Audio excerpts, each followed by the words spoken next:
तो एक बार ये बताइए कि क्या मेरी आवाज़ आप लोगों को आ रही?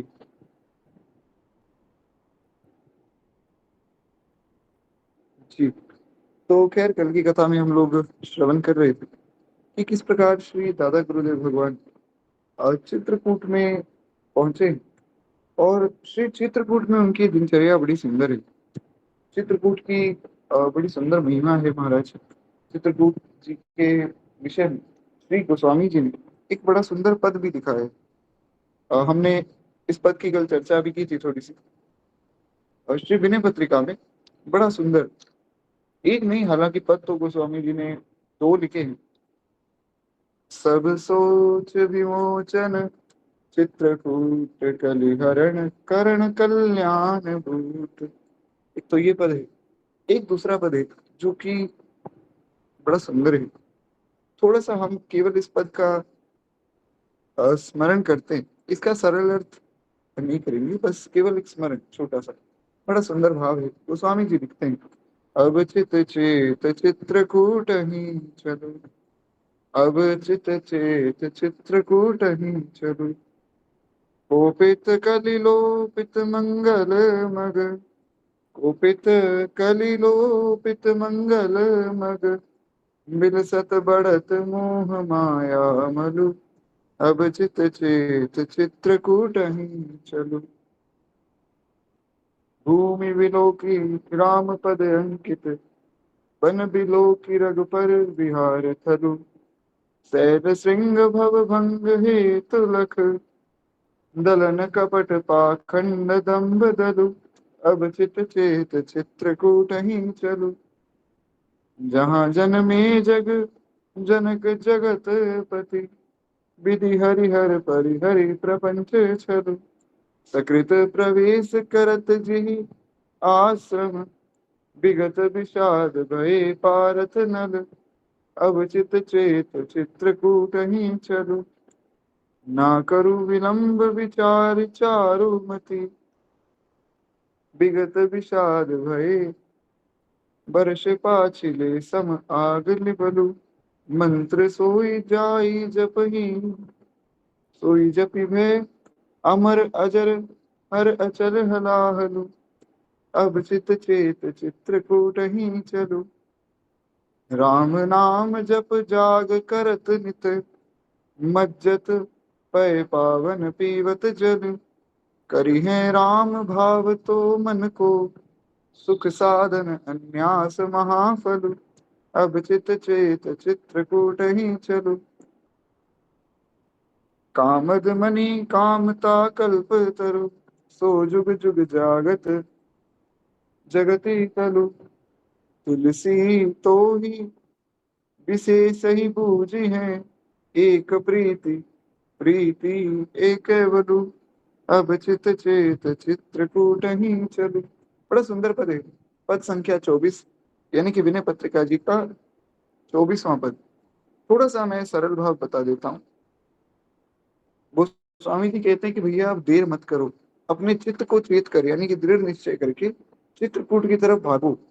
कलयुग का क्रोध बढ़ता जा रहा है और कलयुग ने ईश्वर भक्ति का मार्ग एकदम लुप्त कर दिया है। यानी कि कलयुग में जो ईश्वर भक्ति का मार्ग है वो छिपता जा रहा है। इसलिए देरी मत करो, भागो। गोस्वामी जी कहते हैं कि अपने मन को दृढ़ करो और चलो चित्रकूट में जाकर बस जाओ। तो कहते हैं महाराज चित्रकूट में ऐसा क्या है जो हम वहां जाकर बस जाएं? तो बड़ी सुंदर बात श्री गोस्वामी जी कहते हैं। गोस्वामी जी कहते हैं कि महाराज चित्रकूट में श्री राम जी के चरणों से चिन्हित भूमि का और उनके विहार से चिन्हित स्थान का दर्शन करो, यानी कि जहाँ भगवान ने अनित्य विहार किया है उस स्थान का दर्शन करो। और साथ ही साथ में चित्रकूट में जहाँ श्री ठाकुर जी चले उस चरण चिन्हों का, उस चरण चिन्हों से अंकित उस भूमि का दर्शन करो। वहां कपट पाखंड दंभ आदि सब नष्ट हो जाते हैं। चित्रकूट में ये सब काम नहीं चलता है। भगवान का धाम परम पवित्र होता है, तो वहां इन सब की कोई भूमिका विशेष रह नहीं जाती। कहते हैं जहां पर जगत के पिता जगदीश्वर ब्रह्मा विष्णु और शिव ने सती अनुसुईया के पुत्र रूप से जो है प्रपंच छोड़कर जन्म लिया।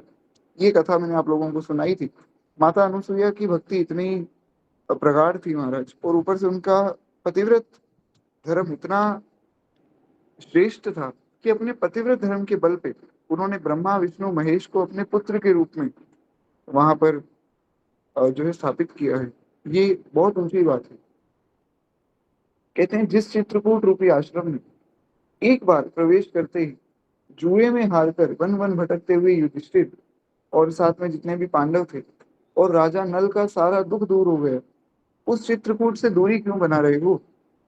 जल्दी चलो, भागो। गोस्वामी जी डरा रहे कि भैया कलयुग का प्रभाव बढ़ता जा रहा है, ज्यादा सोचो मत, चलो चित्रकूट में जाकर बस जाते हैं।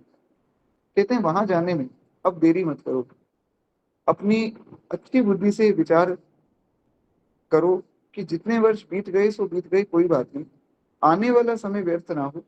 एक एक पल को एक एक वर्ष के समान बहुमूल्य समझकर, मृत्यु के समीप जानकर जल्दी चित्रकूट जाकर श्री राम मंत्र का जप करो, जिसे जपने से भगवान शंकर भी अजर अमर हो गए।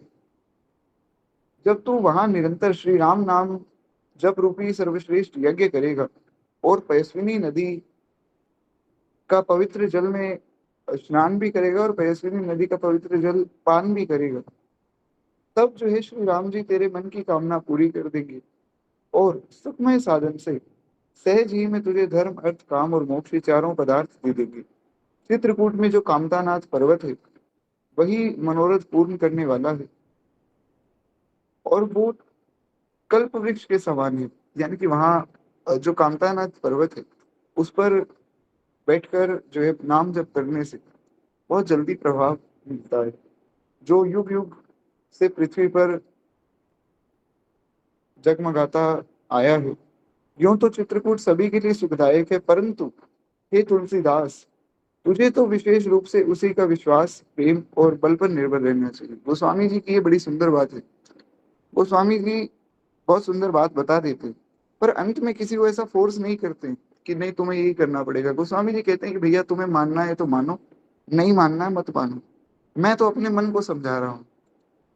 मानस जी की पूरी कथा गोस्वामी जी ने लिखी और अंत में कहा, पाई न केहि गति पतित पावन राम, भज सुन सठ मना। गोस्वामी जी ने मानस जी के अंत में ये नहीं कहा कि भैया तुम जो है भगवान का भजन करो या भगवान का नाम जप करो। गोस्वामी जी ने कहा तुम्हें करना है तो करो, नहीं करना मत करो। पर अपने मन को समझाया कि अरे मूर्ख मन, ऐसा कौन है जिसने भगवान का भजन किया, पतित पावन भगवान का आश्रय लिया और उसका कल्याण नहीं हुआ, तो तू भी भगवान का भजन कर।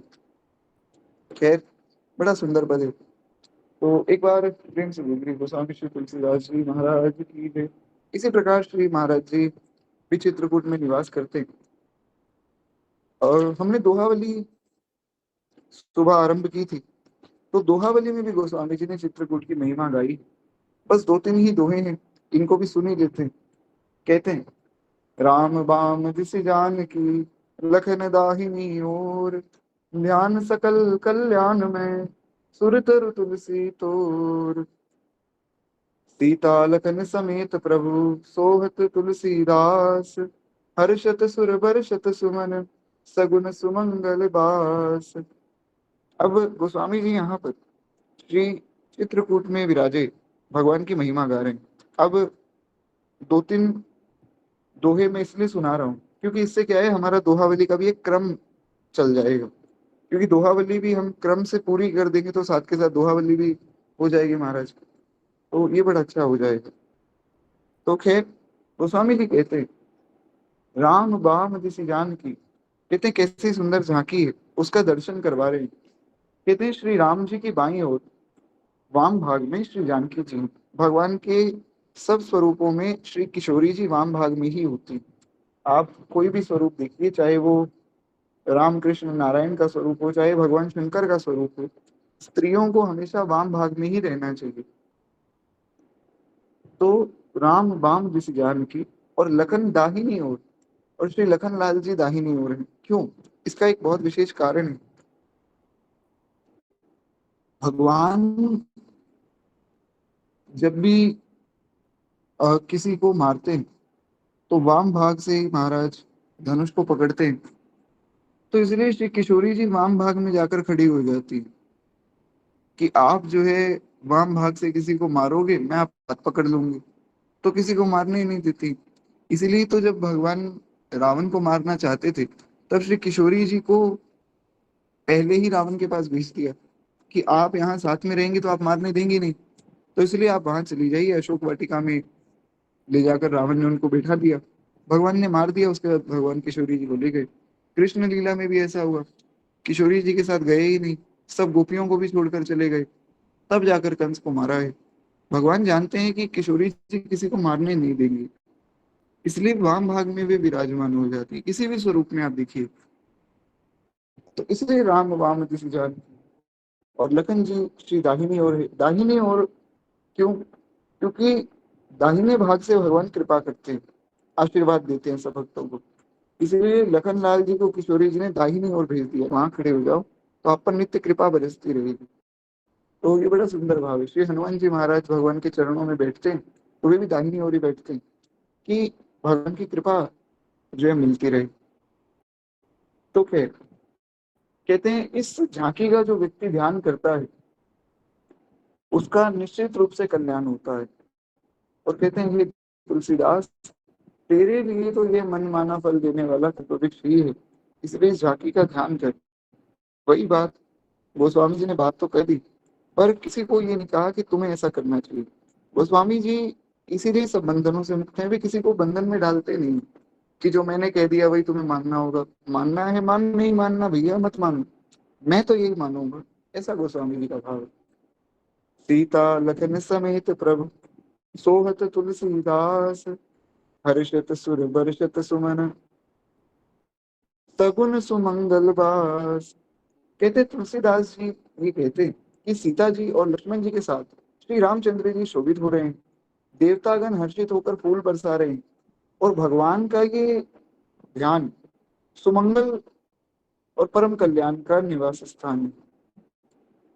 पंचवटी वट बिटप तर, सीता लखन समेत सोहत तुलसीदास प्रभु सकल सुमंगल देत। कहते पंचवटी में वट वृक्ष के नीचे श्री सीता जी और लक्ष्मण जी के समेत प्रभु श्री राम जी सुशोभित हो रहे। तुलसीदास जी कहते हैं कि ये ध्यान सब सुमंगलों को देने वाला है।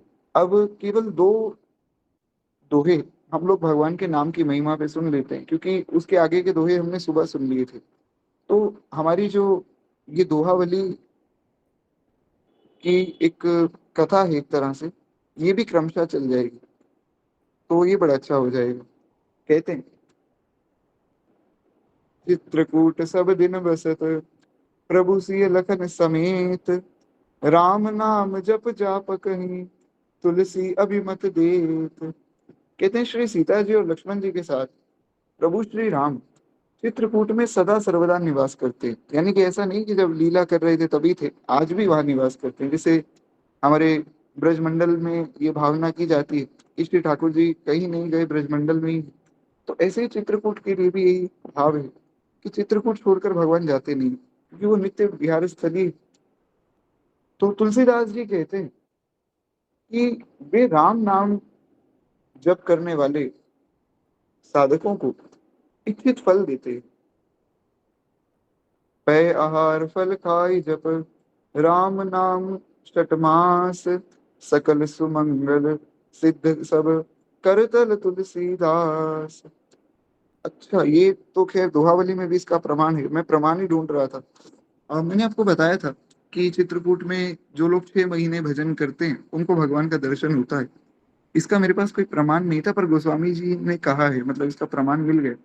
गोस्वामी जी कहते हैं कि भैया 6 महीने तक केवल दूध का आहार करने वाला अथवा फल खाकर जो है राम नाम का जप करने वाला व्यक्ति, जो भी ऐसा व्यक्ति है 6 महीने तक या तो दूध पिए या फल खाए, तुलसीदास जी कहते हैं कि ऐसा करने से सब प्रकार की सिद्धियां उसके करतल में हो जाएंगी। जैसे हाथ में किसी के गुलाब जामुन रख दिया जाए, अब उसकी इच्छा है वो गुलाब जामुन से कुछ भी करे, उसी प्रकार उसके हाथ में सिद्धियां आ जाती है। उसको कुछ करना नहीं पड़ता है, 6 महीने तक बस दूध पी के रहो और या फिर फल खाकर रहो और भगवान का नाम जपो। नाम तो जपना ही है, नाम जपना बहुत जरूरी है।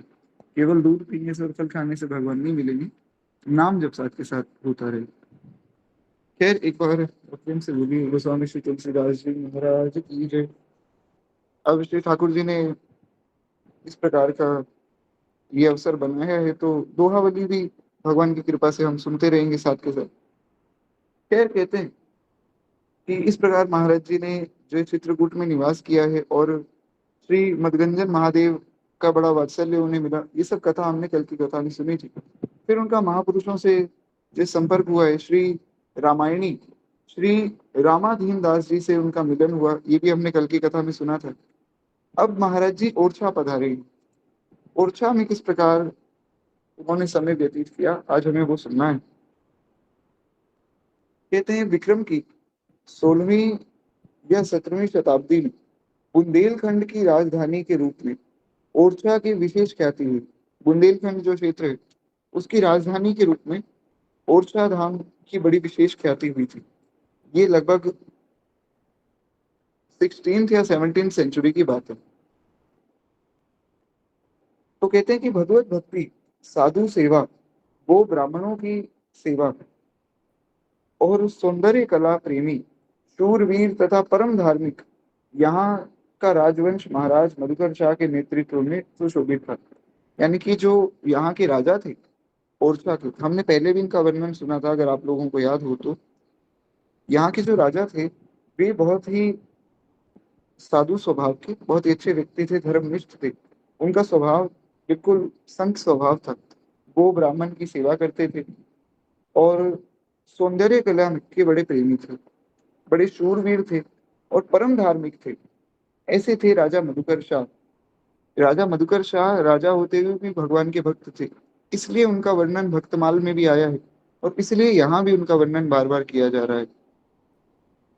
तो कहते हैं कि इन मधुकर शाह का स्मरण श्री नाभाजी ने भक्तमाल ग्रंथ में भी किया है। अच्छा, वही बात यहाँ पर ही आ गई।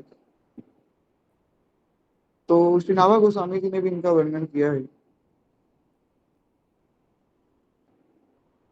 अच्छा, यहाँ पर पद भी लिखा है श्री महाराज जी ने, बड़ा सुंदर एक पद है श्री नाभा गोस्वामी जी ने लिखा है मधुकर शाह के विषय में। हम लोग भक्तमाल में तो आगे सुनेंगे ही, थोड़ा यहाँ भी सुन लेते हैं। ईश्वर अखे राज राय मल, कनहर मधुकर नृप, सर्वस दियो, और भक्तन को आदर अधिक, राजवंश को इन्हें कियो। कहते हैं कि इन्हीं महाराज मधुकर शाह की पटरानी भक्तिमती श्री गणेश देवी या श्री गणेश देवी, हमने पहले इनका स्मरण किया था, आप लोगों को याद होगा। तो कहते हैं भक्तिमती श्री गणेश देवी का स्मरण श्री नाभा जी ने मध्य युग में हुई अनेक भक्त महिलाओं के साथ किया है। यानी कि श्री मधुकर शाह जी का स्मरण भगवान के भक्तों में किया और श्री गणेश देवी जी का स्मरण महिला भक्तों में किया है। एक पुस्तक है, गीता प्रेस से प्रकाशित है, भक्त नारी। उसमें जो नारी भक्ताएं हैं, जैसे श्री करमेती दीदी हैं, श्री मीराबाई हैं, श्री शबरी माता हैं, कर्माबाई हैं, इन सबका स्मरण किया है। तो उसी प्रकार एक भाग में जो है श्री गणेश देव जी का भी स्मरण है। कहते हैं इन सब भक्तिमती महिलाओं की महिमा सारा जगत जानता है। कहते हैं श्री महाराज जी मधुकर शाह कृष्ण भक्त एवं महारानी कुंवरी गणेश देवी अन्य राम भक्ता थे। अब देखिए एक बड़ी सुंदर बात है कि दोनों दंपति भगवान के भक्त तो हैं और उनकी उपासना थोड़ी अलग अलग है। महाराज मधुकर शाह तो कृष्ण भक्त हैं और रानी गणेश देवी राम भक्त हैं। परंतु यहाँ पर उनकी रहनी देखिएगा बड़ी जरूरी है, क्योंकि लोग आपस में लड़ते रहते हैं। कोई भेद नहीं है भैया भगवान के रूप में। ठीक है, किसी को कोई रूप पसंद है, किसी को कोई रूप पसंद है, पर उसमें भेद करना ये अपराध है। तो कहते हैं कि इन्हीं महारानी की भक्ति पर रीझ कर श्री अयोध्या नाथ भगवान श्री राम पालकी में विराजमान होकर रानी जू के साथ पुण्य पुष्प नक्षत्र में चलकर ओरछा धाम पधारे। और यह चरित्र सारे जगत में विदित है। ये चरित्र हमने पहले भी सुना था, पुनः विस्तार करने की आवश्यकता है नहीं। जहाँ राम तहाँ अवध निवासु, गोस्वामी जी ने रामचरितमानस में कहा कि भैया जहाँ राम है वहां ही तो अवध है, अयोध्या राम जी से अलग थोड़ी। तो ओरछा भी एक तरह से अयोध्या के समान ही है। ऐसा भेद नहीं करना चाहिए, क्योंकि वहां राम जी आ गए अयोध्या से चल के, तो अयोध्या जी भी आ गए, ऐसा समझना चाहिए। खैर, ओरछाधीश श्री राम राजा सरकार की आरती स्तुति में भक्तजन बड़े आह्लादित होकर स्मरण भी करते। सप्तधार सरयू बहे, नगर ओरछा धाम, फूल बाग नो चौक में विराजे राजा राम। वहां पर भगवान की प्रतिष्ठा एक राजा के रूप में, तो श्री राम राजा सरकार इस नाम से भगवान को पुकारा जाता है। आप लोगों को ये सब कथाएं याद है ना? क्योंकि ये हम पहले सुन चुके हैं बहुत विस्तार में, अब पुनः विस्तार करेंगे तो आगे की कथा रह जाएगी। इसलिए थोड़ा सा ध्यान से सुनते रहिए, बहुत सी कथाओं का वर्णन आगे भी आता रहेगा। जी, तो खैर, आप लोगों को याद है, ये बड़ी अच्छी बात है। एक बार प्रेम से बोलिए भक्त वत्सल भगवान की जय। तो इस प्रकार जो है श्री राम राजा सरकार के रूप में श्री ठाकुर जी वहां विराजे। ओरछा क्षेत्र के निवासी गोरे गांव के पंडित जय राम जी तथा मगरपुर वाले पंडित जी श्री प्रसाद शास्त्री जी आदि विद्यार्थी काशी में कान्यकुब्ज संस्कृत महाविद्यालय में महाराज जी के साथ पढ़ते थे। इनका वर्णन भी हम पहले सुन चुके हैं। महाराज जी के दो मित्र थे, क्योंकि महाराज जी जब चले थे, घर से भागे थे, तब उनके दो मित्र थे। एक तो रामेश्वर पांडे जी और एक श्री राम प्रसाद जी। तो राम प्रसाद जी तो काशी में जाकर अलग हो गए थे, मतलब उनको अलग स्थान दे दिया गया था कि आप यहाँ रहो और यहाँ आप सेवा करो। तो महाराज जी अकेले रह गए और उनके साथ में उनके मित्र रामेश्वर पांडे जी थे। रामेश्वर पांडे जी के घर से उनके बड़े भाई आए और उनको वापस ले गए, तो अब महाराज जी अकेले रह गए थे। तो वहां पर महाराज जी के दो नए मित्र बने, एक तो जयराम जी और एक पंडित प्रसाद जी। इनकी कथाएं हम बहुत विस्तार में पहले सुन चुके हैं। तो कहते हैं कि इसकी चर्चा हम पूर्व में भी करके आए हैं, महाराज जी ने भी वही बात बताई। कहते हैं उन्हीं के मुख से बारंबार ओरछा की चर्चा सुनकर आपको श्री राम राजा सरकार के दर्शन की चिरकाल से अभिलाषा थी। मतलब महाराज जी को बार बार कथाएं सुनाते थे। हमने सुना था कि जो ये प्रसाद जी थे, ये ओरछा से ही थे। तो ये महाराज जी को बार बार सुनाते थे कि भैया राम राजा सरकार ऐसे हैं, ओरछा के मधुकर शाह ऐसे थे, इस प्रकार से वहाँ जो है नित्य लीला होती है। तो महाराज जी के मन में बड़ी अभिलाषा रहती थी कि देखकर तो आए, कौन है मधुकर शाह और कैसे हैं श्री राम राजा सरकार। तो इसलिए महाराज जी जब ओरछा आए तो महाराज जी बड़े प्रसन्न हो गए। आज चित्रकूट से ओरछा की ओर प्रस्थान करने के पीछे प्रधान रूप से यही कारण था कि महाराज जी देखना चाहते थे कि जिनकी इतनी महिमा मैं सुन रहा हूँ, कैसे हैं वो राम राजा सरकार। मार्ग में आपको कितना समय लगा इसका तो ठीक से ज्ञान होना थोड़ा कठिन है, पर ओरछा जाते समय आपने टीकमगढ़ से भी एक रात्रि विश्राम किया था।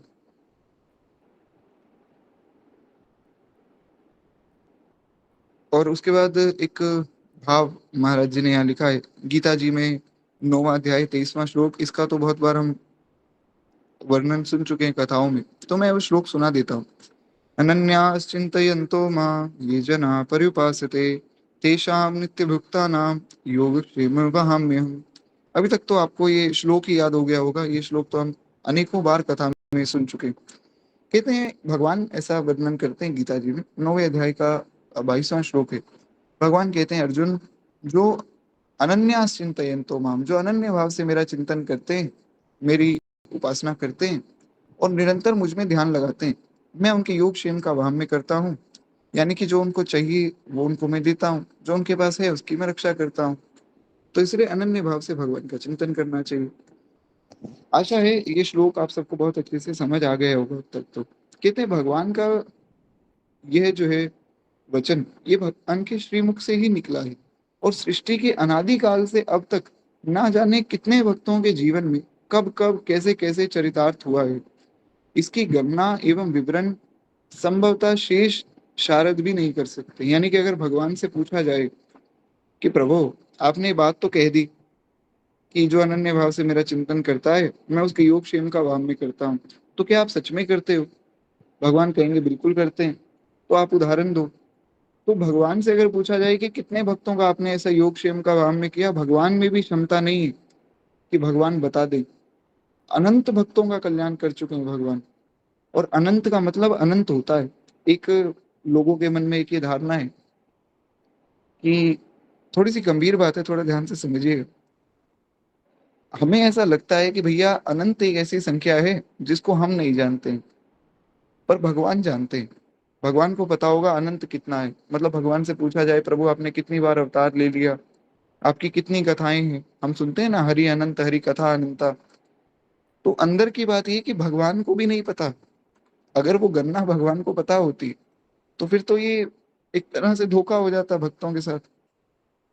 थोड़ा सा इसको ध्यान से समझिए। देखिए, अगर एक वस्तु अनंत है तो वो अनंत है।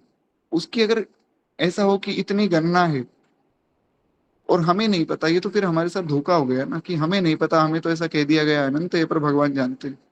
तो अनंत का मतलब अनंत है, भगवान भी नहीं जानते।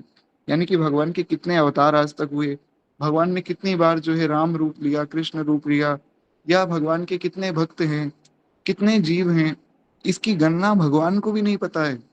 तो कितने भक्तों का कल्याण कर चुके हैं भगवान स्वयं नहीं जानते।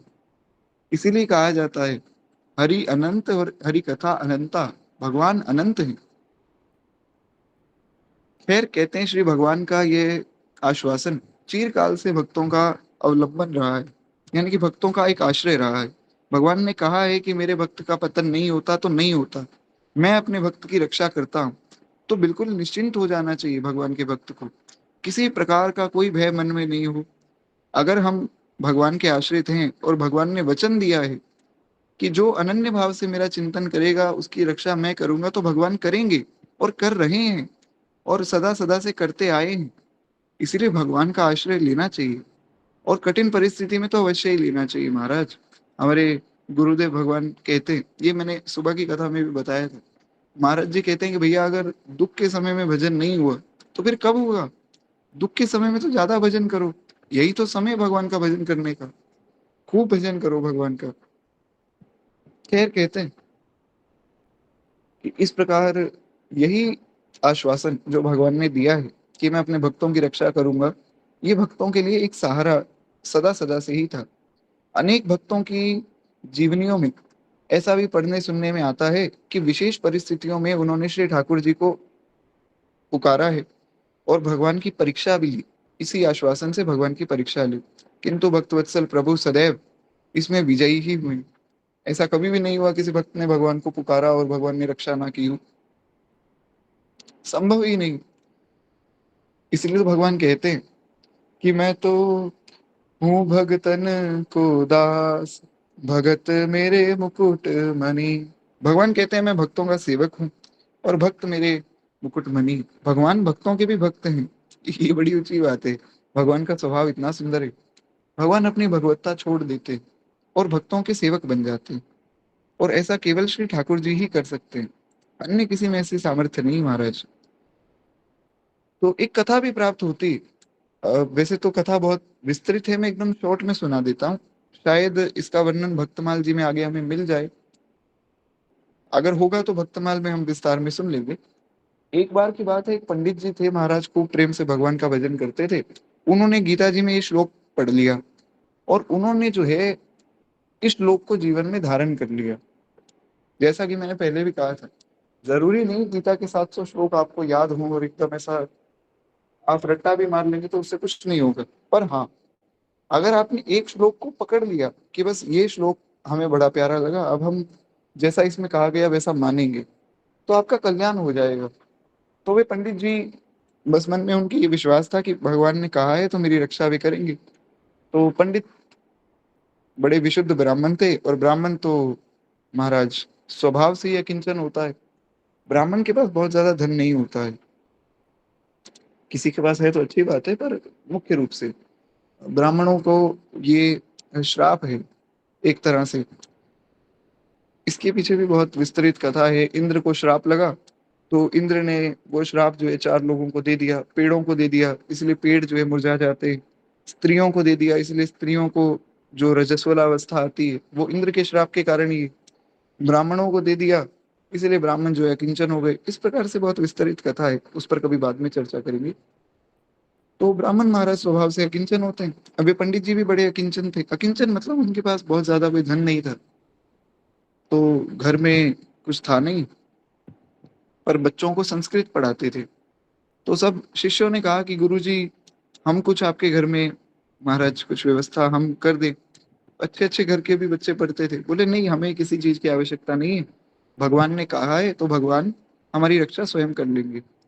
बोले ठीक है गुरुजी। छोटे छोटे बालक थे, वे बेचारे क्या बोले।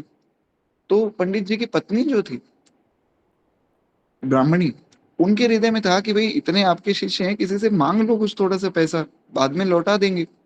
बोले नहीं, भगवान ने कहा है तो भगवान को जो है हमारी रक्षा करनी होगी। स्थिति इतनी खराब हो गई कि घर में खाने के लिए कुछ बचा नहीं, और भगवान सहायता कर नहीं रहे। तो पंडित जी ने क्या किया कि गीता उठाई, और गीता उठाकर इस श्लोक को काट दिया। काला पेन लिया, काला पेन तो खैर उस समय नहीं चलता था, कलम, काली कलम से इस श्लोक को एकदम ऐसा मिटा दिया, मतलब एकदम काला कर दिया ताकि दिखे ही ना ये श्लोक। पंडित जी ने कहा झूठे हैं भगवान, झूठ बोल दिया गीता में, ऐसा करते ही नहीं। अरे मैं इतने समय से कह रहा हूँ भगवान रक्षा करेंगे, मेरी रक्षा तो की नहीं। अब तो महाराज, पंडित जी, गुस्सा आ गया पंडित जी को, चले गए अपने बालकों को पढ़ाने। अपना धर्म नहीं छोड़ा। देखिए बड़ी सुंदर बात है, भक्त भगवान से रूठ जाए अच्छी बात, पर भगवान को छोड़ ना दे। इसलिए ये बात का ध्यान रखना चाहिए। लोग, किसी की मृत्यु हो गई, लोग रोने लग जाते हैं, अरे भगवान ने हमारे परिवारी जन को छीन लिया, हम भगवान को नहीं पूजेंगे। तो भैया मत पूजो, तुम्हारे पूजने से वो भगवान थोड़ी हैं। ये बहुत गलत बात है, इसमें अपना नुकसान है। तो पंडित जी ने अपना कर्म नहीं छोड़ा, बोले कोई बात नहीं, मैं बालकों को पढ़ाऊंगा, देखते हैं फिर अब क्या बनेगा, क्या किया जा सकता है। तो इतने में जो है पंडित जी के घर पे पंडितानी अकेली थी। तो दो बालक आए, उसमें से एक बालक की पीठ पर एकदम ऐसा काला काला निशान था। तो वो जो है बढ़िया फलों की टोकरी और बढ़िया सुंदर जो है ड्राई फ्रूट्स और बढ़िया मिठाइयाँ सब कुछ लेकर आए। बहुत बड़ी टोकरी लाए, उसमें महाराज फल हैं, ड्राई फ्रूट्स हैं और बढ़िया बढ़िया मिठाइयाँ हैं, सब लेकर आए और लाकर दे दी। बोले गुरु माता, ये जो है गुरुजी ने भिजवाया है, तो आप घर में रख लीजिए। गुरु माता मतलब पंडितानी प्रसन्न हो गई कि चलो शायद कहीं ना कहीं से कुछ दान मिल गया होगा। पंडित जी ने भेज दिया, तो हमारा तो साल भर का काम हो गया। तो पंडितानी ने एक बात पूछी, उन्होंने कहा कि बेटा, तुम्हारी पीठ पर ये काला निशान कैसा है, तुम्हारी पीठ एकदम काली हो गई। बोले गुरु जी ने मुझे मारा, और बहुत मारा। तो वे रोने लग गई। बेटा, माताओं का स्वभाव थोड़ा सा कोमल होता है, उनको बहुत दुख हुआ। उन्होंने कहा कि अरे पंडित जी इतने निर्दयी कब से हो गए, बच्चों को मारने लग गए। तो रात को महाराज पंडित जी सब बच्चों को पढ़ाकर घर पे आए। आए तो पंडितानी आज बड़ी प्रसन्न थी, बढ़िया सुंदर नई साड़ी पहनी हुई थी। पंडित जी बोले आज कोई विशेष बात है, आज इतनी खुश क्यों? बोले अरे, आपने ही तो घर में इतना सब सामान भेजा है, और मैं आपसे आज बड़ी नाराज हूँ कि आपने एक छोटे से बालक को, इतना कोमल बालक है, इतना सुंदर बालक कि उसको कोई देखे तो उस बालक को देखता रह जाए, आपने उस बालक को मार दिया। अरे आपका हाथ उठ कैसे गया उस बालक के लिए?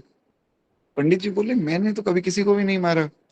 बोले नहीं, एक बालक आया था ऐसे ऐसे, टोकरी देकर गया, टोकरी दिखाई और सब दिखाया, और बोले उसकी पीठ पर एकदम काला निशान था। पंडित जी महाराज रोने लग गए। बोले वो तो साक्षात श्री कृष्ण थे, क्योंकि मैंने कल रात को ही तो वो श्लोक काटा था। तो वो काली स्याही का जो निशान था, वो गीता के ऊपर नहीं, वो भगवान की पीठ के ऊपर छप गया। भगवान के ऊपर कलंक लग गया कि तुम झूठे हो, भक्तों की रक्षा नहीं करते। भगवान को आना पड़ा। तो ऐसे हैं श्री ठाकुर जी। आज तक कभी ऐसा हुआ ही नहीं भक्त ने पुकारा और भगवान ना। एक बार प्रेम से बोली भक्त वत्सल भगवान की जय। इसलिए तो श्री भगवान का नाम भक्त वत्सल है। इसलिए तो श्री हरे राम बाबा ने कहा, बनो इतने न निर्मोही, दया सागर कहते हो, सभी के दुख हरते हो, मुझे फिर क्यों सताते हो। भगवान का प्रेम तो महाराज अद्भुत है। खैर कहते हैं इस प्रकार, ये जो श्लोक है, ये भक्तों के लिए अवलंब है, भक्तों के लिए सहारा है। इस श्लोक का आश्रय लेना चाहिए। कहते हैं कि भक्त वत्सल प्रभु सदैव अपने भक्तों की परीक्षा में विजयी हुए। भगवत अनुरागी भक्त प्रारब्ध अनुसार आई हुई विषम परिस्थितियों को भी धैर्य पूर्वक सहते हैं और संतुष्ट रहते हैं। इस पर हमने नवदा भक्ति में परसों की कथा में चर्चा की थी। किंतु करुणा वरुणाले श्री ठाकुर जी भक्त का कष्ट नहीं सह पाते। भक्त तो सह लेता है, भगवान नहीं सह पाते। तो वे कभी अन्य किसी को प्रेरणा देकर उस कष्ट को दूर करने का उद्योग जरूर करते हैं। जैसे अभी एक वीडियो बड़ी वायरल हो रही है, आप लोगों ने भी देखी होगी। श्री प्रेमानंद बाबा को उनके किसी शिष्य ने कुछ प्रश्न पूछा, जो प्रश्नोत्तरी का उनका सत्र है। तो उसमें जो है किसी ने पूछा कि आप किशोरी जी को ये क्यों नहीं कह देते कि मेरी किडनी ठीक कर दो, किशोरी जी सब कुछ कर सकती हैं। बाबा ने बड़ी प्यारी बात बोली। बाबा बोले कि भैया मेरी दोनों किडनी फेल है, और मैं किशोरी जी को कह भी सकता हूँ कि मेरी ठीक कर दो किडनियां, पर क्यों कहूँ, मेरा काम ही नहीं है। मेरा काम हो गया, काम है भगवान का। तो अब वो चाहे तो चाहे किडनी ठीक करके काम करवा लें, वो चाहे तो चाहे किडनी खराब में काम करवा लें, वो उनके ऊपर है। मेरा काम हो गया, मेरा कोई पर्सनल काम नहीं है। ये बड़ी सुंदर बात है। वे बोले मैं भगवान के काम से यहाँ बैठा हूँ। मेरा तो काम तभी हो गया था जब मैं श्री किशोरी जी के शरण में आया। मेरा तो सब बिगड़ी बन गई। अब आगे किशोरी जी के ऊपर है, उनका काम है कि संसार का कल्याण करवाना है, और हो भी रहा है। आप देखिए कितने कितने लोग महाराज बाबा की बात सुनते हैं और छुप छुप कर सुनते हैं। मैंने देखा है, एक व्यक्ति है, उनसे मेरी बड़ी बहस हुई। तो मैं जब दीक्षा लेने जा रहा था, उनका ऐसा हुआ, अरे क्या ये दीक्षा ले रहे हो, कुछ नहीं होता इन दीक्षा से, और ये ढोंगी बाबा है सब। और मैंने कहा भैया देखो ऐसी बात है कि मैं एक बार दीक्षा ले आऊं, फिर आप मुझे रोक देना। मतलब एक बार मेरी दीक्षा हो जाए, फिर आप बात करेंगे दीक्षा लेनी चाहिए या नहीं। तो बोले जब दीक्षा ले ही लोगे तो मैं क्या रोकूंगा। तो मैंने कहा फिर पहले ही भी क्यों रोकते हो, मत रोको। बड़ी बहस हुई। मैंने बहुत प्रयास किया समझाने का कि नहीं, संतों की शरण में जाना चाहिए। ढोंगी होते हैं लोग, ढोंगी भी होते हैं, पर अच्छे भी साधु हैं। तो बहुत बातचीत हुई, वे माने नहीं। मैंने कहा चलो कोई बात नहीं, भगवान एक ना एक दिन आपको सब बात बताएंगे। तो मैं तो अपना दीक्षा ले आया। मैं तो किसी की बात मानता ही नहीं हूँ इन विषयों में। दीक्षा हो गई, फिर वे मान भी गए हैं, तो क्योंकि अपने ही आदमी, तो मैंने समझा दिया, वे समझ गए, बोले कोई बात नहीं, बढ़िया है, भगवान के मार्ग में चले हो। मैं सोच रहा था कि भाई इनका इतना परिवर्तन हो कैसे गया। अचानक से मान गए, पहले बहस कर रहे थे, क्या बात हो गई। तो मैं एक दिन उनके पास बैठा था, उन्होंने मुझे कहा कि भैया कोई भजन सुनाओ। तो मैंने सोचा कि चलो श्री हरि राम बाबा का एक पद सुना देता हूँ। हमने सुना था वो पद, आप लोगों को याद होगा। मेरे प्राणेश मनमोहन, तुम्हें ढूंढूं कहाँ जाकर, बड़ा बेचैन हूँ तुम बिन, मुझे देखो यहाँ कर। तो ये पूरा पद मैंने उनको सुनाया, बड़े खुश हो गए। अब वो बोले कि मैं अब सोने लगा हूँ, आप यहाँ लाइट बंद कर देना। तो मैंने कहा ठीक है, आप सो जाओ। अब वो सोते सोते उन्होंने प्रेमानंद बाबा की वीडियो चला ली। हालांकि मैंने देखी नहीं, पर मुझे आवाज से पता लग गया कि ये तो बाबा की आवाज है। तो वे महाराज बाबा की वीडियो सुन रहे थे। तो अब वे उठे 2-3 घंटे बाद। मैंने पूछा कि आप तो कहते हो कि मैं संतों को मानता नहीं, पर आप तो वीडियो सुन रहे थे बाबा की।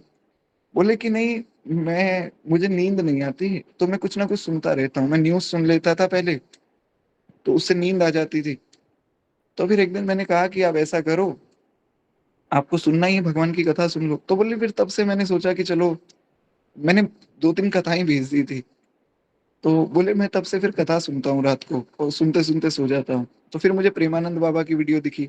बोले अब मैं इनको सुनता हूँ, तो दिन रात उनको सुनते रहते हैं, और बाबा की बड़ी कृपा है। तो कहने का आशय ये कि लोग बाहर से चाहे कैसे भी हो, मेरा ऐसा विश्वास है कि प्रत्येक व्यक्ति बाबा की बात तो मानता ही है।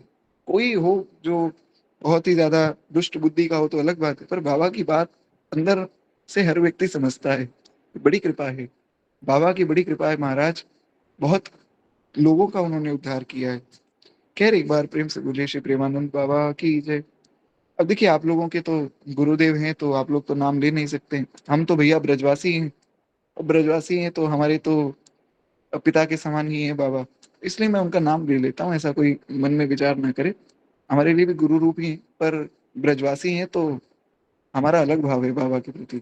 खैर, तो कहते हैं इस प्रकार जो है भगवान के जो भगवत अनुरागी भक्त है, वे कष्ट को सह लेते हैं, उनको कोई दिक्कत नहीं। पर भगवान से सहन नहीं होता कि मेरा भक्त जो है कष्ट में बैठा है। तो वे कहते हैं वे कोई ना कोई ऐसी लीला करते हैं जिससे भक्त का कष्ट दूर हो जाए। कभी जैसे वत्स की रक्षा के लिए वात्सल्य मूर्ति गौ माता स्वयं उसके पीछे घूमती है। जैसे एक छोटा सा बछड़ा होता है तो उसकी रक्षा के लिए गौ माता पीछे पीछे घूमती है, उसी प्रकार भक्त की विपत्ति से रक्षा करने के लिए स्वयं भगवान उसके पीछे पीछे घूमते हैं महाराज। आज ओरछा में ब्रह्मवर्ती क्षेत्र में वेत्रवती गंगा के तट पर पुनः ऐसी ही एक घटना घटने जा रही है। मतलब एक और घटना ऐसी हुई महाराज जी के जीवन की जो यहाँ पर श्री गुरुदेव भगवान वर्णन कर रहे हैं। बहुत ध्यान से सुनिएगा, बड़ी सुंदर घटना है। कहते हैं कि वात्सल्य भगवान का ऐसा है, उसका वर्णन नहीं किया जा सकता। और भक्त वत्सल प्रभु का योग क्षेम वहाम में हम का ये जो उद्घोष है आज फिर प्रमाणित होने जा रहा है। मतलब शायद कोई बहुत विशेष घटना घटने वाली है, तभी महाराज जी उसकी भूमिका में ऐसा कह रहे हैं कि आज योग क्षेमम वहाम में हम, इसका प्रमाण मिलने वाला है। ये बड़ा सुंदर श्लोक है। महाराज जी कहते हैं श्लोक के चार चरण हैं। हमारे गुरुदेव भगवान बताते हैं श्लोक के चार चरण हैं। कैसे, मैं आपको थोड़ा सा समझाता हूँ, ध्यान से देखिएगा। अनन्यास चिंतयन्तो माम, पहला तो ये हो गया कि अनन्य भाव से चिंतन करो। ये जना पर्युपासिते, और भली भांति मेरी उपासना करो। दो हो गए।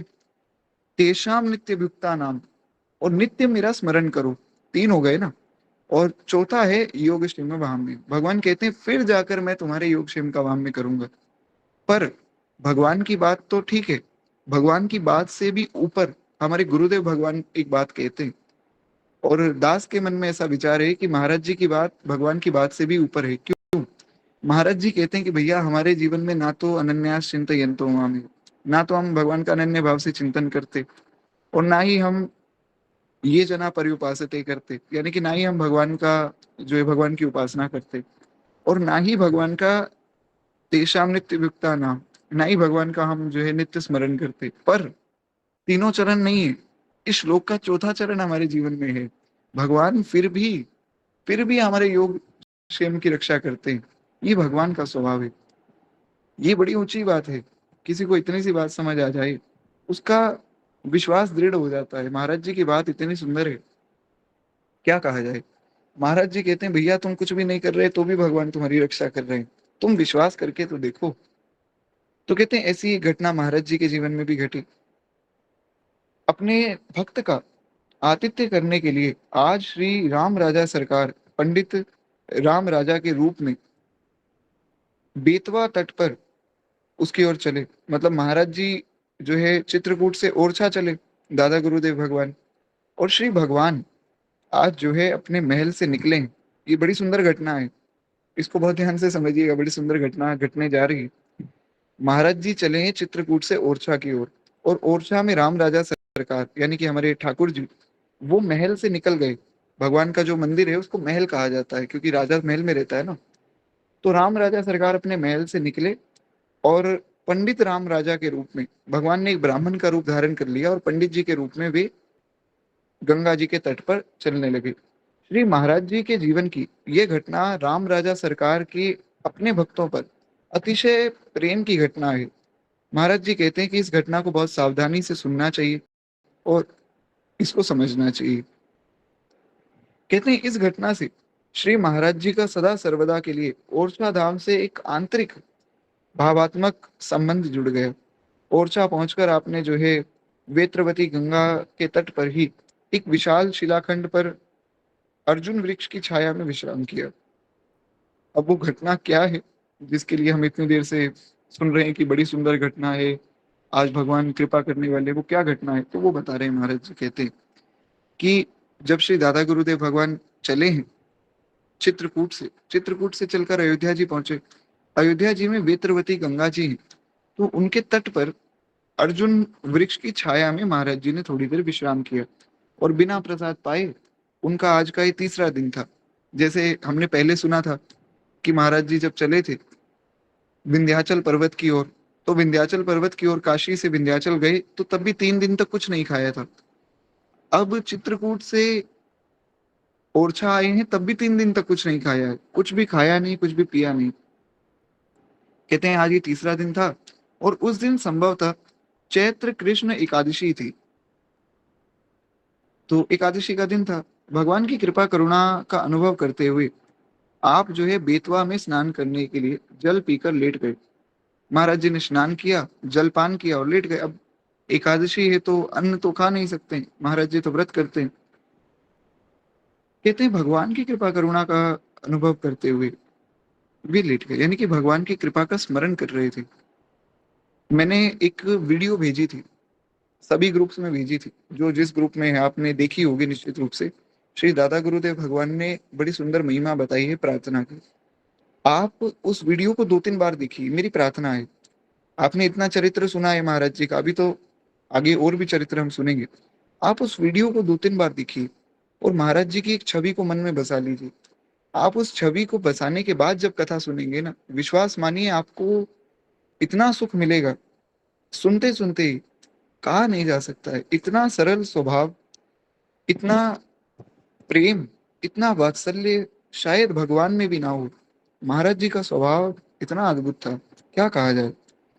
आप उस वीडियो को अवश्य देखिएगा, जिन्होंने देखी है वे तो जानते ही है, जिन्होंने नहीं देखी मेरी बड़ी विनम्र प्रार्थना है। मैंने सुबह भेजी थी एक वीडियो, तो थोड़ा सा ढूंढिए ग्रुप में, आपको मिल जाएगी यूट्यूब की वीडियो, उसको जरूर सुनिए और महाराज जी को ध्यान से देखिए। कैसे महाराज जी बोलते हैं, किस प्रकार से महाराज जी प्रेम से समझाते हैं। और क्या समझाते हैं, समझाना तो कोई भी समझा दे, आपको ये भी समझा दे कि भैया बड़े बड़े यज्ञ के आप करके तो देखिए, विश्वास मानिए मेरी बात का। महाराज जी की वाणी पर विश्वास करके देखिए, आपका जीवन बदल सकती है वो वाणी। एक एक शब्द महाराज जी का इतना सुंदर है कि एक एक शब्द से लोगों का जीवन बदलेगी। खैर, एक बार प्रेम से बोलिए श्री दादा गुरुदेव भगवान की जय। कहते हैं इस प्रकार महाराज जी का ये जो जीवन है बड़ा सरल है।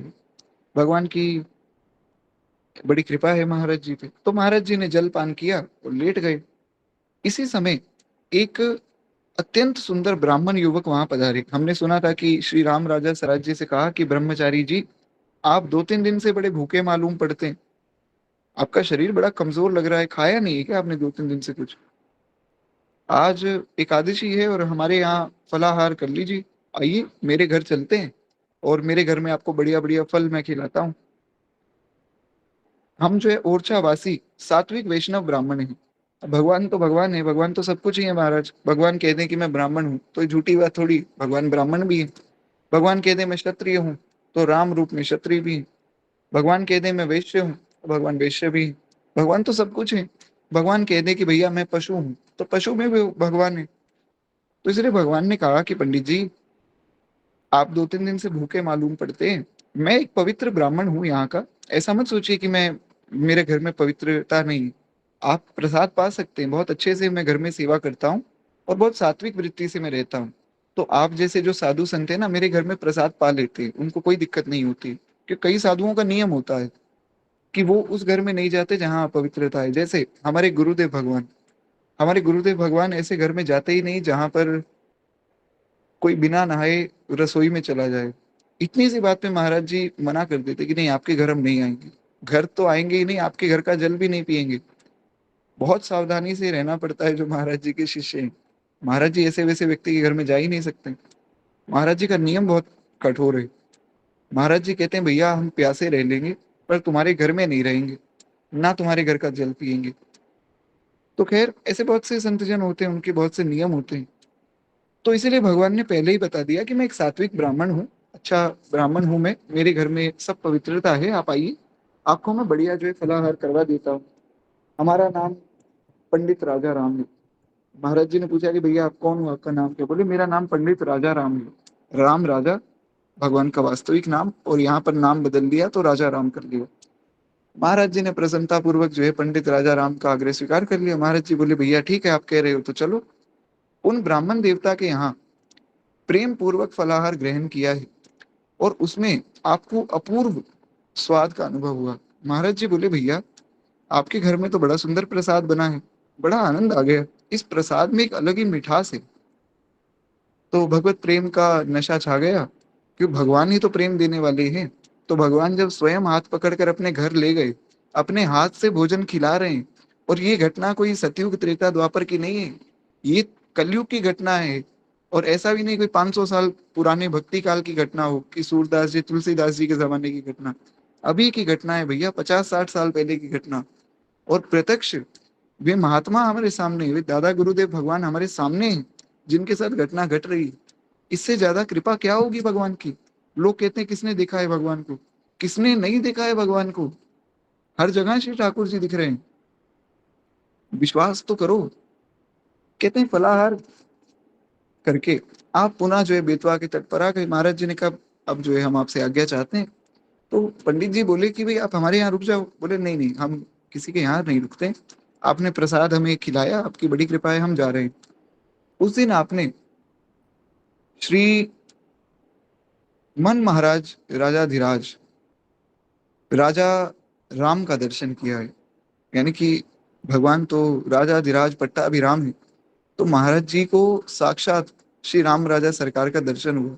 महाराज जी बेतवा के उसी एकांत तट पर अवस्थित हो गए। दूसरे दिन प्रातःकाल वे ही ब्राह्मण फिर से आ गए। तो भगवान है, अब उनकी नगरी में कोई आया है, लीला तो करनी। तो श्री ठाकुर जी फिर से आ गए।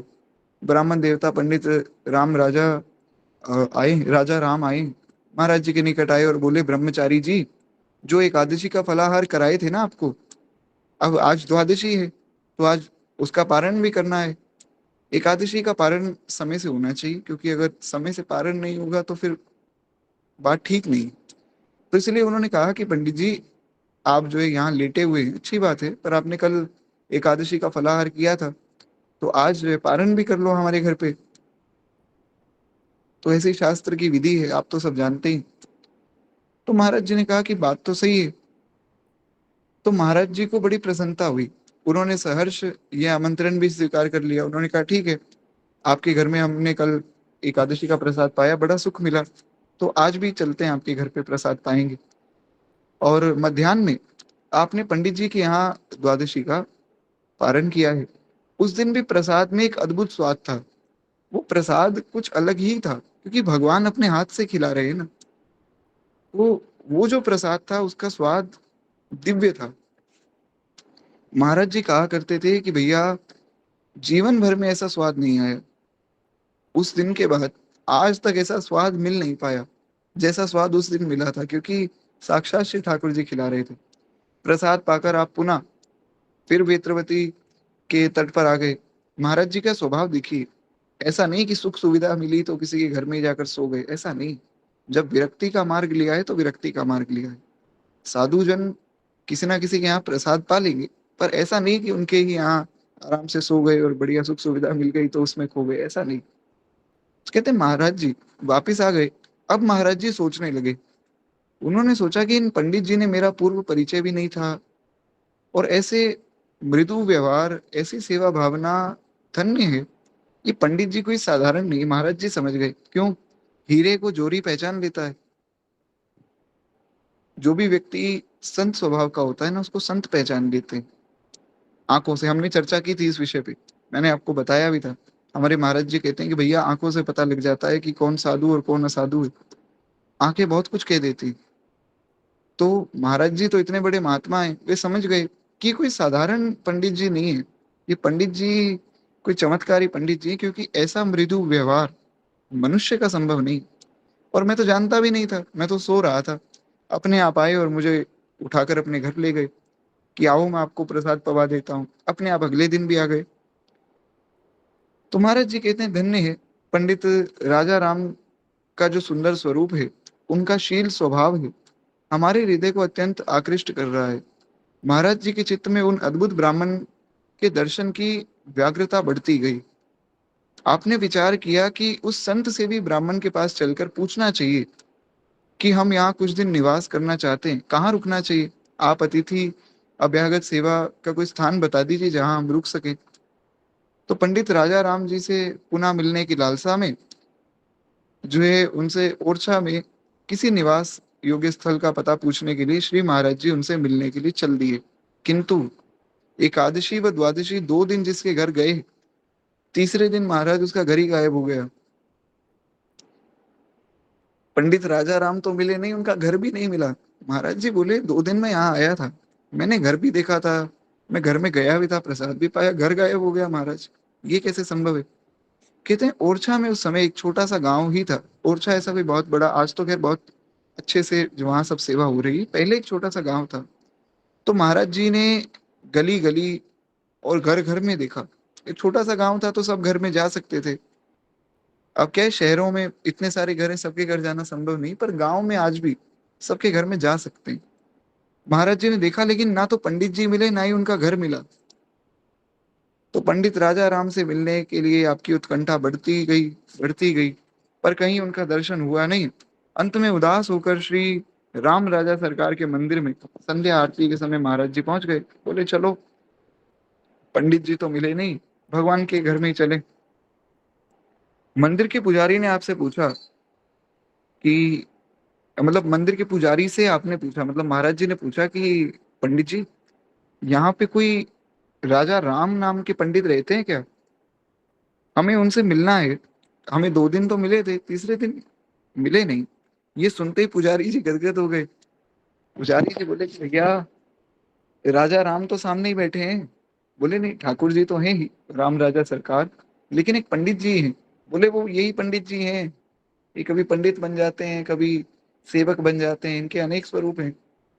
भाव विवल दशा में पुजारी जी ने जो कुछ आपसे कहा, उससे पंडित राजा राम का और उनकी भक्त वत्सलता का सारा रहस्य खुल गया। सब बात महाराज जी को समझ आ गई, और पुजारी ने आपको बताया कि पंडित राजा राम कोई और नहीं, साक्षात राम राजा सरकार ही थे। श्री सीताराम जी ने ही आपको 2 दिन आपका आतिथ्य किया है। देखिए, एक विशेष बात मैं आपको बताता हूँ। हम इतनी देर से सुन रहे हैं राजा राम राम राजा, राजा राम राम राजा। यहाँ पर महाराज जी ने क्या लिखा कि श्री सीताराम जी ने आपका आतिथ्य किया है। भगवान अकेले किसी का आतिथ्य नहीं कर सकते हैं, जब तक किशोरी जी साथ में ना हो। तो श्री किशोरी जी ने, दास का ऐसा भाव है कि शायद श्री किशोरी जी ने भगवान को कहा हो कि भाई आपका भक्त जो है यहाँ आया है ओरछा में, तो आप चलिए उनके यहाँ, और उनके यहाँ जाकर जो है उनको प्रसाद पवाते हैं। तो ये प्रसाद पवाना, और किसी को भूख लग रही होगी, ये सब ध्यान किशोरी जी रखती हैं। भगवान अपनी भगवत्ता में रहते हैं महाराज, पर किशोरी जी बड़ी करुणा में ही। इसलिए ऐसा नहीं सोचना है कि अकेले राम जी विराजमान है। राम राजा सरकार मतलब श्री किशोरी जी और राम जी का संयुक्त रूप। इस पर जैसे हमारे वृंदावन में आप जाइए, वृंदावन में जितने भी ठाकुर जी हैं, सब अकेले खड़े हैं। श्री बिहारी जी हैं, राधा वल्लभ लाल जी हैं, श्री राधा रमन जी। इसका मतलब ये नहीं कि वो अकेले हैं, उनके साथ में किशोरी जी हैं। बस वो ऐसा मधुर स्वरूप है कि वो किसी किसी पात्र को ही दिखता है, सबको नहीं दिखता है। तो वो भगवान के संयुक्त रूप है। उसी प्रकार राम राजा सरकार भगवान का एक संयुक्त रूप है। तो श्री किशोरी जी उनके साथ में है। किशोरी जी साथ में ना हो तो भगवान किसी पर करुणा नहीं करते, ऐसा दास के मन में भाव है। बड़ी करुणा है श्री किशोरी जी में। कहते हैं अब उनकी मुझे आज्ञा हुई है कि आपका आसन मंदिर में ही लगाया जाए। ऐसा जो पुजारी जी थे मंदिर के, उन्होंने बताया कि भगवान ही आपके साथ लीला कर रहे थे, और भगवान की आज्ञा है कि आपका आसन जो है मंदिर में लगा दिया जाए, और मध्याह्न राजभोग एवं रात्रि शयन भोग का प्रसाद आपको नित्य यहाँ दिया जाएगा। आप यहीं रहो, मंदिर में ही रहो, आपको 2 समय का प्रसाद अपने आप ही मिल जाएगा। ये सुनते ही श्री महाराज जी के नेत्रों से अश्रुधार बहने लगी। और मेरे लिए श्री रघुनाथ जी ने पंडित का रूप धारण करके भगवान आए, और अपने हाथों से मुझे 2 दिन प्रसाद पवाया। फिर जो है पुजारी जी को आदेश देकर मंदिर में मेरी व्यवस्था करा दी। ये सोचकर महाराज जी भाव विवल हो जाते। बारंबार महाराज जी सोच रहे हैं कि मेरे लिए भगवान आए, इतनी कृपा की। बार बार महाराज जी जो है भाव विवल हो जा रहे थे। श्री राम राजा सरकार की कृपा करुणा के पारवार में आपका चित्त डूबने लगा, उतरने लगा। श्री महाराज जी को प्रथम भगवत दर्शन, भगवत साक्षात्कार ओरछा में ही हुआ। अतएव ओरछा के प्रति आपके हृदय में अगाध प्रेम और श्रद्धा अंत तक रही। आपने 6-7 महीने तक श्री राम राजा सरकार के मंदिर में आनंद पूर्वक निवास किया, और फिर जो है इस अवधि में आप घूम घूम कर ओरछा के क्षेत्र में अनेक पावन स्थलों का दर्शन भी करते थे। अब तीर्थ स्थान में गए हैं तो वहां दर्शन तो करना ही है। तो सब जगह महाराज उन्होंने खूब दर्शन भी किया है। अब ब्रजभूमि में महाराज जी आए हैं। ब्रजभूमि में किस प्रकार आगमन हुआ है वो थोड़ा सा हम चर्चा करें, उसके बाद फिर आगे की चर्चा हम कल करेंगे। केवल 5 मिनट मुझे और दीजिए। बड़ा सुंदर जो है चरित्र है। कहते हैं काशी के छात्रावास से विरक्त संतों के मार्ग पर निकल पड़े श्री महाराज जी का गंतव्य लक्ष्य ब्रजभूमि थी। ओरछा में रुके थे, ओरछा में खूब महाराज भगवान का दर्शन भी हो गया, साक्षात भगवान दिख गए, सब कृपा हो गई। पर महाराज जी का गंतव्य तो ब्रज भूमि थी ना। उनके हृदय में तो ये था कि मैं ब्रज मंडल में बस जाऊं। तो कहते हैं विशेष रूप से भगवती विंध्यवासिनी के चरण आश्रय भी मिला। हमने सुना था माता विंध्यवासिनी ने कृपा करके आशीर्वाद भी दिया था कि आपको ब्रज भूमि मिलेगी। तो आदि शक्ति योग माया से ब्रज वृंदावन में निवास का आशीर्वाद प्राप्त करके कुछ माह चित्रकूट में 6-7 माह ओरछा में रुककर आप जो है ब्रज धाम में आ गए। अब महाराज जी पहुंचे ब्रज मंडल में। और बड़ी कृपा है श्री ठाकुर जी की कि देखिए हम लोग आज नवरात्रि के दिन ही माता की कृपा का अनुभव महाराज जी के चरित्र में भी कर रहे हैं और अपने जीवन में भी कर रहे हैं। खैर एक बार प्रेम से बोलिए श्री विंध्यवासिनी माता की जय। इस प्रकार महाराज जी जो है ब्रज धाम पहुंचे।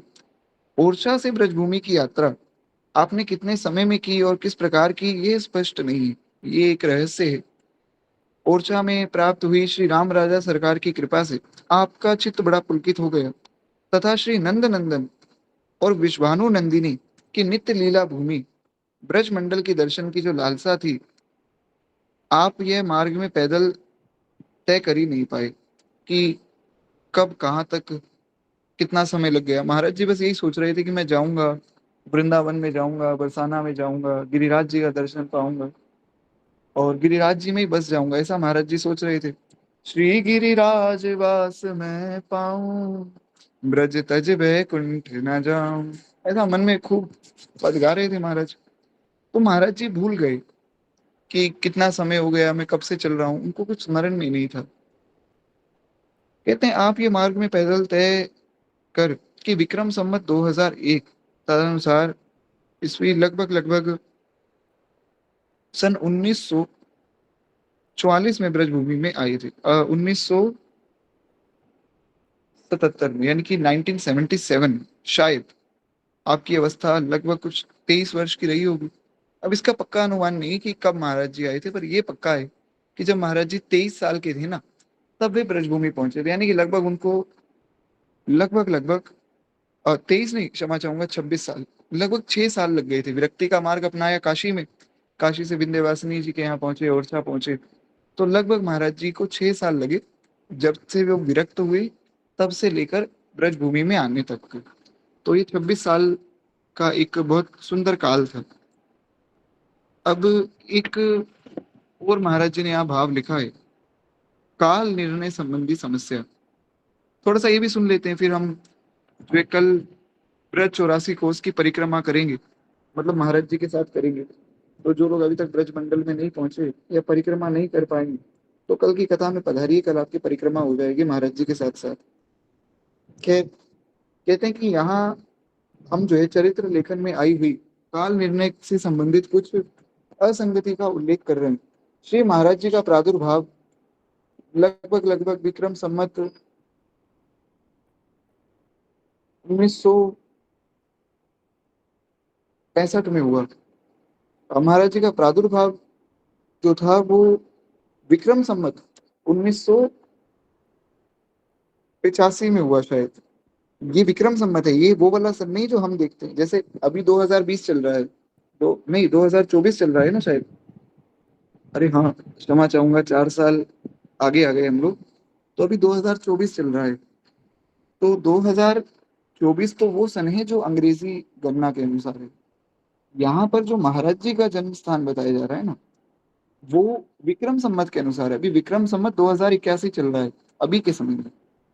तो वही बात महाराज जी कह रहे हैं कि उस समय विक्रम संमत 1976 था शायद, 1976, विक्रम संमत 1976। तो इसके अनुसार लगभग लगभग ऐसा अनुमान किया जा सकता है कि महाराज जी का प्रादुर्भाव सन 1928 में हुआ होगा, 1928 शायद। और आपका यज्ञोपवीत जो है लगभग 12 या 13 वर्ष की आयु में हुआ, ये भी निश्चित है। प्राप्त सूचनाओं के अनुसार आपका यज्ञोपवीत में प्राय 2 वर्ष के पश्चात ही आपने जो है मित्रों के साथ घर छोड़ दिया था, काशी चले गए थे। लगभग कुछ 14 वर्ष की आयु में आपने घर छोड़ दिया। अब देखिए आपको ये सब बातें समझ ना आई ना, कोई बात नहीं, आप निश्चिंत रहिएगा। आप बस महाराज जी की आयु याद रख लीजिए। कौन से सन में पैदा हुए नहीं समझ आता है, कोई बात नहीं, आप आयु याद रख लीजिए कि 12 वर्ष की आयु में महाराज जी का यज्ञोपवीत हुआ।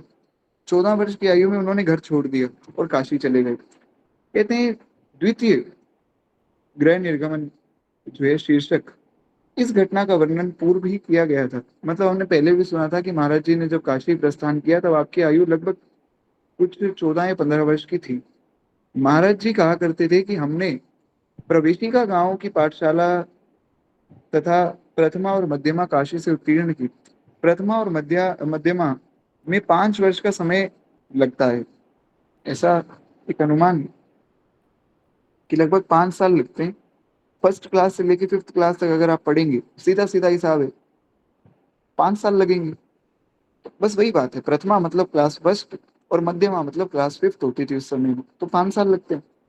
तो कहते हैं इस हिसाब से देखा जाए तो महाराज जी काशी में लगभग 5 वर्ष रहे, 5 या 6 वर्ष रहे होंगे। तो महाराज जी 14 वर्ष की आयु में काशी आ गए थे, 15 वर्ष की आयु में, और 20 वर्ष की आयु तक उन्होंने अपनी पढ़ाई पूरी कर ली थी, मध्यमा तक पढ़ लिए थे। तो महाराज जी की आयु 20 वर्ष हो गई। श्री महाराज जी ने भक्त वल्लभा टिप्पणी में ये सर्ववृत निवेदन लिखा है कि श्री राघवेंद्र प्रभु की प्रेरणा से विक्रम संमत 2001 में काशी से चलकर चित्रकूट होता हुआ ब्रज धाम में प्रविष्ट हुआ। ये विक्रम संमत 2001 की बात हो रही है। इस वाक्य के अनुसार ब्रज में आगमन के समय आपकी अवस्था 26 वर्ष की निश्चित होती है। तो अब जो है समस्या ये है कि लगभग 20 वर्ष की आयु में जो है काशी में प्रस्थान किया और ब्रज में आगमन जो है 6 वर्षों के बाद हुआ। तो ये 5-6 वर्ष कहाँ लग गए, ये समस्या आ सकती है। हमने सुना कि महाराज जी 20 वर्ष के थे तो उन्होंने घर का जो है काशी का त्याग कर दिया। काशी से वे चले विंध्यवासिनी माता के यहाँ, 3 महीने वहां रुके, 3 महीने का अनुष्ठान किया। उसके बाद ओरछा आए, ओरछा में 7 महीने रुके। तो ऐसा अनुमान लगा लेते कि चलो 1 साल लग गया, तो 20 के 21 हो जाता, 20 के 26 कैसे हो गए। ऐसा महाराज जी कह रहे हैं कि हमारे मन में थोड़ा सा संदेह है कि लगभग लगभग 1 साल लगना चाहिए था, 11 या 12 महीने हुए थे, तो ये 6 साल कहाँ लग गए। इस मार्ग में 4-6 माह और जोड़ने का कुल अवधि 2.25 वर्ष की सिद्ध हो सकती है। ऐसी स्थिति में शेष 4 वर्ष कहाँ लगे और किस प्रकार जो है महाराज जी ने वो वर्ष बिताए, ये अनुमान लगा पाना थोड़ा कठिन है। हो सकता है, ऐसा भी हो सकता है कि महाराज जी जब विंध्यवासिनी माता के यहाँ पहुंचे, ओरछा पे और फिर ब्रजभूमि पहुंचे, बीच बीच में कहीं ना कहीं रुके हों, कुछ कुछ महीने रुके हों, वहां भजन किया हो। अब यही मानना पड़ेगा, नहीं तो 4 साल की तो गणना कर पाना संभव ही नहीं। आपको एक और बात बता देता हूँ, अगर आप में से किसी को समझ नहीं आया है, बिल्कुल निश्चिंत रहिए। जो चीज समझानी होती है मैं उसका बहुत विस्तार कर देता हूँ, और जो चीज हमारे काम की ज्यादा नहीं, उसका विस्तार करने का लाभ भी नहीं। एकदम सरल शब्दों में आपको कह देता हूँ, संतों का जो चरित्र है वो दिव्य होता है, तो उसमें अगर हम अपनी बुद्धि लगाएं उससे समझ नहीं आएगा। विश्वास मानिए, संतों के चरित्र में बहुत सी ऐसी घटनाएं हो जाती हैं जो हमें समझ नहीं आ सकती। अब महाराज जी चले हैं 20 वर्ष की आयु में, बहुत ध्यान से समझिएगा। 20 वर्ष की आयु में महाराज जी काशी से निकल गए, 3 महीने या चलिए 4 महीने महाराज जी रुके हैं श्री विंध्यवासिनी माता के यहाँ, और उसके बाद जो है 7 या 8 महीने महाराज जी रुके हैं ओरछा में। 1 साल हो गए, 12 महीने हो गए ना। तो 20 वर्ष की आयु में चले, 1 साल रुके तो 21 साल के हो गए। और जो है ब्रजभूमि में महाराज जी पहुंचे 26 साल की आयु में, तो ये 5 वर्ष कहाँ गए। तो मन को ऐसा समझाना चाहिए कि 5 वर्ष भैया भजन कर रहे होंगे, क्योंकि ज्यादा दिमाग लगाएंगे तो कंफ्यूज होते जाएंगे। भगवान की लीला कुछ ऐसी होती है, उसमें अपनी बुद्धि का प्रयोग नहीं करना चाहिए। राम अतर्क तर्क मन बानी, भगवान अतर्क हैं, तो मन वाणी से तर्क नहीं किया जा सकता। तो ऐसा ही महाराज जी ने भी स्वीकार किया। गुरुदेव भगवान कहते हैं कि शायद ऐसा हो सकता है महाराज जी बीच बीच में कहीं रुके हों, भजन किया हो, किसी गांव गांव में जाकर भगवान की कथा सुना रहे हो, संभव है। तो इस प्रकार लगभग लगभग महाराज जी 26 वर्ष की आयु में पहुंचे हैं श्री ब्रजभूमि में। अब ब्रजभूमि में महाराज जी ने किस प्रकार जो है 84 कोस की परिक्रमा की है, वो हम कल की कथा में सुनेंगे, और एक तरह से हमारी भी परिक्रमा हो जाएगी। उसके बाद महाराज जी को किस प्रकार उनके गुरुदेव भगवान मिले, ये कथा भी हम कल की कथा में सुनेंगे।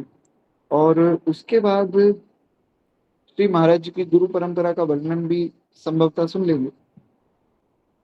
उसके बाद की जो कथा है ना, वो शायद मैं आपको रिकॉर्ड करके भेजूंगा। मेरी बड़ी विनम्र प्रार्थना है कि देखिए, अगर मैं जहाँ जा रहा हूँ वहाँ कथा ना हो पाई तो मैं कोशिश करूंगा, मैं कथा रिकॉर्ड कर लूंगा।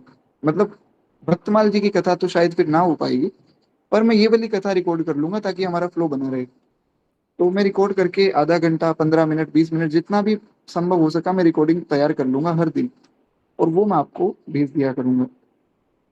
मेरी बड़ी विनम्र प्रार्थना है, उसको सुनिएगा अवश्य, ताकि आपका ये फ्लो बना रहे। आगे जैसी भी हरी इच्छा होती है देख लेंगे। तो अभी के लिए आप सबसे मैं आज्ञा चाहूंगा, एक बार प्रेम से बोलिए भक्त वत्सल भगवान की जय, श्री दादा गुरुदेव भगवान की जय। किसी का कोई प्रश्न आदि हो तो व्हाट्सएप आदि पर हम चर्चा करेंगे। श्री सीताराम, श्री राधे श्याम।